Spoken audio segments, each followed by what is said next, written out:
धनु राशि वालों, शुक्र देवता का राशि परिवर्तन हो चुका है जो 9 अक्टूबर से 2 नवंबर तक कन्या राशि में नीच के रहेंगे। इसका क्या प्रभाव होगा आपके ऊपर में, आज के इस वीडियो में मैं डॉक्टर राजा मिश्रा इसी विषय पर चर्चा करने जा रहा हूं।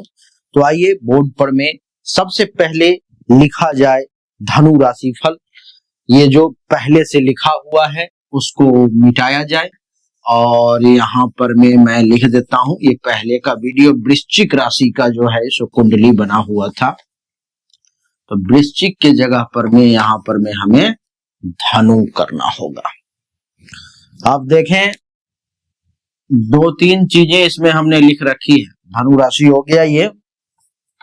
अब देखें यहाँ पर हमने लिखा है 9 अक्टूबर से 2 नवंबर तक। इसका अर्थ है कि शुक्र 9 अक्टूबर से 2 नवंबर तक कन्या राशि में रहेंगे।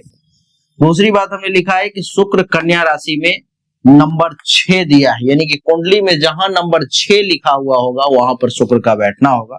फिर हमने लिखा है शुक्र कन्या नीच, यानी कि शुक्र कन्या राशि में नीच के हो जाते हैं। आइए सबसे पहले धनु राशि की कुंडली तैयार की जाए। धनु राशि वालों की जब कुंडली बन जाएगी तो आसान से आसान भाषा में सब लोग समझ पाते हैं जो इसके क्या परिणाम हो रहे हैं, क्यों हो रहे हैं, इस बात को आप समझ पाते हो। 9, 10, 11, 12, 1, 2, 3, 4, 5, 6, 7 और 8। अब ये जो है सो धनु लग्न की कुंडली हो गई। अब इसको धनु राशि का बनाना है तो क्या करना पड़ेगा, यहाँ पर चंद्र लिखना पड़ेगा। अब यहाँ पर चंद्र लिख दिया प्रथम भाव में, तो अब ये धनु राशि की कुंडली हो गई। और हमने आपको बताया कि शुक्र कन्या में नंबर 6 जहां होगा वहां बैठेंगे। तो इस भाव में देखिए कि यहाँ पर नंबर 6 है, तो यहाँ पर शुक्र को बैठा दिया जाए। शुक्र की यहाँ से सप्तम दृष्टि जो है सो देखो 1, 2, 3, 4, 5, 6 और 7, यानी कि जस्ट सामने यहाँ पर शुक्र सप्तम दृष्टि से चतुर्थ भाव को देखेंगे। दूसरी बात, शुक्र इस कुंडली के छठे और एकादश भाव के मालिक हैं। छठा भाव जो होता है सो रोग, ऋण और शत्रु का होता है, और एकादश भाव जो है सो लाभ, पैसा, आमदनी वगैरह का होता है। चतुर्थ भाव पर दृष्टि है जो माता और सुख का भाव होता है। ये दसम भाव जहां बैठे हुए हैं ये कार्य का, काम क्षेत्र का, अपने कैरियर का भाव होता है। अब इन सब को देखते हुए आपके ऊपर में क्या प्रभाव देंगे शुक्र देवता, आइए मैं आपको समझाने का प्रयास करता हूं। देवी और सज्जनों, वैदिक ज्योतिष के अनुसार शुक्र देवता जो प्रेम, धन, सुख, वैभव और कला के कारक हैं, वो 9 अक्टूबर 2025 से 2 नवंबर 2025 तक कन्या राशि में विराजमान है। धनु राशि के कुंडली में दसम भाव जो कि कर्म स्थान है, कार्य का घर है, जो कैरियर, व्यवसाय, सामाजिक प्रतिष्ठा, पिता से संबंधित मामलों को भी नियंत्रित करता है। शुक्र इस राशि के लिए छठे भाव यानी कि शत्रु, रोग, ऋण और प्रतिस्पर्धा का, और एकादश भाव यानी कि लाभ, आमदनी, बड़े भाई बहन, धर्म, यात्रा, पिता से संबंधित लाभ, इन सब चीजों का, भाग्य वगैरह का सपोर्ट का होता है।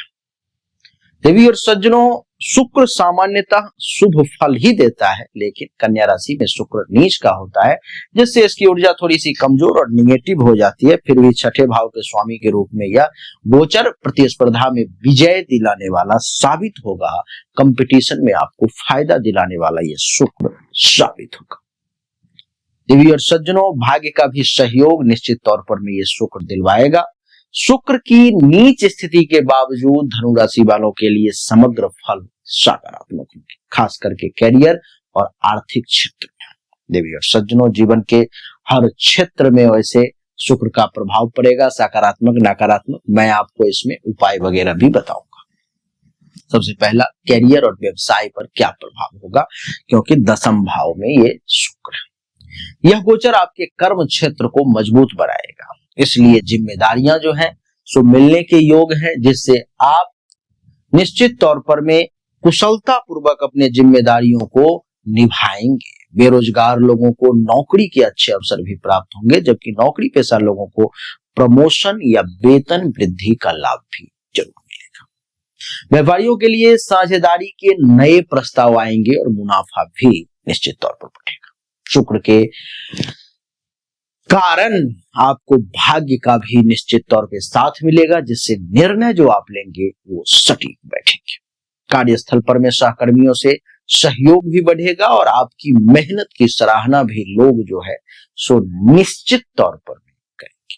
कुछ नकारात्मक फल, जैसे कि शुक्र नीच का है, तो नीच शुक्र के कारण शुरुआती दिनों में कार्यों में मामूली बाधाएं भी आएंगी, जैसे दस्तावेज में देरी या छोटे मोटे विवाद। अगर आपके मूल जन्म कुंडली में भी शुक्र कमजोर है, तब आपको इस समय में विशेष तनाव का सामना करना पड़ सकता है। वैसे समग्र यह समय कैरियर में तरक्की का स्वर्णिम काल है। विशेष करके 15 अक्टूबर से 20 अक्टूबर के आसपास आपको कुछ महत्वपूर्ण मीटिंग और सौदे करने का मौका मिल सकता है, जिसे आप सफलतापूर्वक निभा पाएंगे। दूसरा, आर्थिक स्थिति। धन प्राप्ति के योग मजबूत हैं। आय के नए स्रोत खुलेंगे, जैसे बोनस, कमीशन, निवेश, इन सब से लाभ मिलेगा। शुक्र के छठे भाव में स्वामित्व से पुराने ऋण चुकाने में आसानी भी आपको बहुत होगी। नवम भाव के प्रभाव से लंबी अवधि के निवेश, जैसे कि प्रॉपर्टी, शेयर, इन सब का अगर आप काम करते हैं तो आपको सफलता मिलने के अच्छे खासे योग भी बनेंगे। कुछ परेशानी, जैसे कि अनावश्यक खर्च आप कर सकते हैं, भोग विलास पर में आपके खर्चे बढ़ सकते हैं, इसलिए बजट पर में नजर रखें। यदि आपकी जन्म कुंडली में शुक्र की दशा चल रही है तो धन हानि का जोखिम कम लें, अच्छा रहेगा। आर्थिक स्थिरता बढ़ेगी, लेकिन सतर्कता हटी तो दुर्घटना घटी, इसलिए सतर्क रहना जरूरी है। नवंबर के शुरुआत में धन संचय के आपके लिए अच्छे योग। कैरियर हो गया, पैसा हो गया, अब थोड़ा सा छठे भाव से संबंधित यानी स्वास्थ्य से संबंधित बात कर ले। स्वास्थ्य पर में क्या प्रभाव पड़ेगा? शुक्र के छठे भाव के स्वामित्व से रोगों में विजय मिलेगी। पुरानी बीमारियां जैसे त्वचा या पाचन से संबंधित अगर है तो आपको सुधार देखने को मिलेगा। नियमित व्यायाम और स्वस्थ आहार लेंगे तो ऊर्जा बनी रहेगी। कुछ खराब फल, क्योंकि नीच के हैं, तो नीच की स्थिति के कारण तनाव या नींद की कमी आपको हो सकती है। पिता के स्वास्थ्य पर ध्यान दें, क्योंकि दशम भाव पिता को भी प्रभावित करता है। समग्र स्वास्थ्य तो इसे आपका अच्छा रहेगा, लेकिन मानसिक शांति के लिए योग और ध्यान अपनाएंगे तो ज्यादा अच्छा रहेगा। कोई बड़ी स्वास्थ्य समस्या नहीं आएगी। अब आपके प्रेम संबंध के बारे में बात कर लूं, वैवाहिक जीवन के बारे में बात करूं, तो प्रेम, वैवाहिक और पारिवारिक जीवन का जो समय है वो कैसा रहेगा? तो प्रेम संबंधों में स्थिरता आएगी। विवाहितों के लिए जीवन साथी से सहयोग बढ़ेगा और रोमांस में ताजगी आएगी। सिग्नल्स कुछ मिल सकते हैं, जैसे कि विवाह का प्रस्ताव मिलना, प्रेम का प्रस्ताव मिलना। परिवार में सुख शांति वैसे बनी रहेगी, खासकर भाई बहनों से भी शुक्र लाभ दिलवाएगा। कुछ नकारात्मक प्रभाव, जैसे कि कन्या राशि में नीच के हैं तो छोटे मोटे मतभेद हो सकते हैं, लेकिन ये गंभीर नहीं होंगे।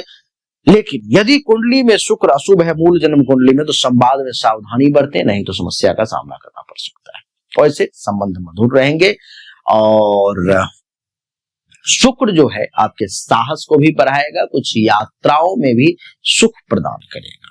अब मैं बात कर लूं आपके शिक्षा पर मैं बात कर लेता हूं, यात्रा पर मैं, भाग्य पर मैं बात कर लेता हूं। तो छात्रों के लिए जो है प्रतियोगी परीक्षाओं में सफलता मिलने के योग शुक्र बना रहा है। कुछ लंबी यात्राएं आप कर सकते हो जो आपके लिए लाभदायक सिद्ध हो सकती है, खास करके पिता या गुरु से जुड़ा हुआ जो है। और इसे भाग्य का साथ भी मिलेगा, जिससे धार्मिक कार्यों में भी आपकी रुचि निश्चित तौर पर बढ़ेगी। यात्राओं में थोड़ा सा थकान तो महसूस होगा ही होगा। वैसे यह समय सीखने के लिहाज से बहुत अच्छा है। धार्मिक स्थलों की यात्रा आपके लिए शुभ रहेगी। शुक्र को अगर आप नेगेटिव प्रभाव को कम करना चाहते हो तो शुक्रवार को सफेद वस्त्र पहनोगे तो ज्यादा अच्छा रहेगा, और गुलाबी फूलों का, उजले फूलों का अगर दान करोगे तो वो भी अच्छा रहेगा। ओम शुं शुक्राय नमः मंत्र का जाप भी आप कर सकते हो। वैसे दूध या चावल का भी दान कर सकते हो। पत्नी के सम्मान में आप कुछ कर सकते हो, बाकी महिलाओं का भी सम्मान करेंगे तो अच्छा रहेगा। अब मैं वो 4 ऐसी घटनाएं आपको बताने जा रहा हूं जो निश्चित तौर पर में शुक्र के कारण घटित होंगी। जैसे सबसे पहला, आपको जीवन में सकारात्मक दिशा मिलेगा, नौकरी और व्यवसाय में उन्नति के योग है, आपको प्रमोशन, नई जिम्मेदारी या साझेदारी का अवसर अवश्य मिलेगा, जिससे आय में वृद्धि होगी, धन और जिससे कि आपका आय में वृद्धि होगी तो धन लाभ का योग भी बनेगा। दूसरा यही है हमारा धन लाभ के योग, पुराने निवेश या कार्यों से अप्रत्याशित धन की प्राप्ति होगी, जैसे बोनस या ऋण चुकाना वगैरह इत्यादि। तीसरा, प्रतिस्पर्धा में विजय हो, किसी विवाद, कानूनी मामले या प्रतियोगिता में सफलता मिलने के योग है छठे भाव के प्रभाव से। पारिवारिक सुख की प्राप्ति का भी योग है, तो जीवन साथी या परिवार से विशेष सहयोग मिलेगा जो वैवाहिक जीवन को और मजबूत करने का प्रयास करेगा। ये वो चार ऐसे फल थे जो निश्चित बने। वैसे ये सामान्य फल है, व्यक्तिगत कुंडली के आधार पर फल कुछ भिन्न हो सकते हैं। देखिए सज्जनों, तो धनु राशि वालों के लिए यही थी कहानी कि क्या कहता है शुक्र के गोचर का प्रभाव अभी से लेके 2 नवंबर तक मैंने बताने का प्रयास किया। हमने अभी तक आपको जो भी जानकारी दी ये 100% सत्य नहीं है। फिर से सुने, 100% सत्य नहीं है। आपने बिल्कुल सही सुना है। ऐसा मैं क्यों कह रहा हूं? क्योंकि अभी तक जो हमने आपको बताया ये एक सामान्य राशि फल है, विशेष नहीं है। विशेष जानकारी, 100% एक्यूरेट जानकारी तो आपको तभी मिल सकती है जब पर्सनली आपके जन्म कुंडली की जांच की जाए, पर्सनली आपके हाथ की रेखा को देखा जाए, तभी तो सिर्फ आपके बारे में सही जानकारी आपको प्राप्त होगी। और जब वो जानकारी प्राप्त होगी तो वो 100% एक्यूरेट होगी। आपको जानना चाहिए, अगर आपको परिश्रम ज्यादा करना पड़ रहा है लेकिन परिणाम नहीं मिल पा रहे हैं, आपको भाग्य का साथ नहीं मिल पा रहा है, जिस पोजीशन पर आपको होना चाहिए उस पोजीशन पर आपसे पहले कोई और पहुंच जा रहा है, इसका अर्थ है कि भाग्य का साथ नहीं मिल रहा है, भाग्य के देवता की स्थिति कुंडली में गलत है, उसको ठीक करने की जरूरत है। दूसरा, अगर आप बहुत परिश्रम कर रहे हो, आमदनी के कई सोर्स को तलाशने की कोशिश कर रहे हो, लेकिन आमदनी बहुत ज्यादा कर नहीं पा रहे हो जितनी इच्छा है, जितनी कोशिश है, तो चेक करने की जरूरत है कि आमदनी के जो देवता हैं उनकी क्या स्थिति है कुंडली में, आखिर आमदनी क्यों नहीं बढ़ पा रही। अगर आप पैसा तो कमा रहे हो लेकिन बचत नहीं कर पा रहे हो, लाख प्रयास करते हो लेकिन फिर भी कितना भी पैसा कमा लूं, कितनी भी कोशिश कर लूं, बचत नहीं हो पा रहा है, तो आपको चेक करने की जरूरत है कि जन्म कुंडली में जो धन धान्य संपत्ति के बचत की देवता हैं, जो बैंक बैलेंस के देवता हैं, उनकी क्या स्थिति है, क्यों ऐसा हो पा रहा है। लेकिन इन सब को चेक करने के लिए पर्सनल आपकी जन्म कुंडली की जांच करनी पड़ेगी, तभी जाकर के वो पता लग पाएगा। देवियों सज्जनों, चाहे कोई बीमारी है जो आपको बहुत परेशान कर रहा है, बहुत परेशान कर रहा है, आप ठीक नहीं हो पा रहे हो, चाहे आपका विवाह नहीं हो रहा, वैवाहिक जीवन में अथवा परेशानी आ रही है, मामला तलाक तक पहुंच गया है या विवाह हो ही नहीं पा रहा है, जिस काम को करने की कोशिश कर रहे हो हर काम में रुकावट आ रहा है, जमीन मकान गाड़ी चाह रहे हो लेकिन हो नहीं पा रहा है, तो इन सभी शंकाओं का समाधान जन्म कुंडली देखने के बाद ही मैं आपको दे सकता हूं। उसके लिए सामने दिए गए नंबर पर में अपनी जन्म तारीख, जन्म समय, जन्म स्थान दोनों हाथ के हथेली का फोटो अवश्य भेजें। जो शुल्क है जमा करें, इंतजार करें, आपको जानकारी अवश्य मिलेगी। अच्छा लगा तो वीडियो को लाइक करें, शेयर करें, चैनल को सब्सक्राइब करके इसके बेल आइकन के बटन को दबा दें। राधे राधे, राम राम,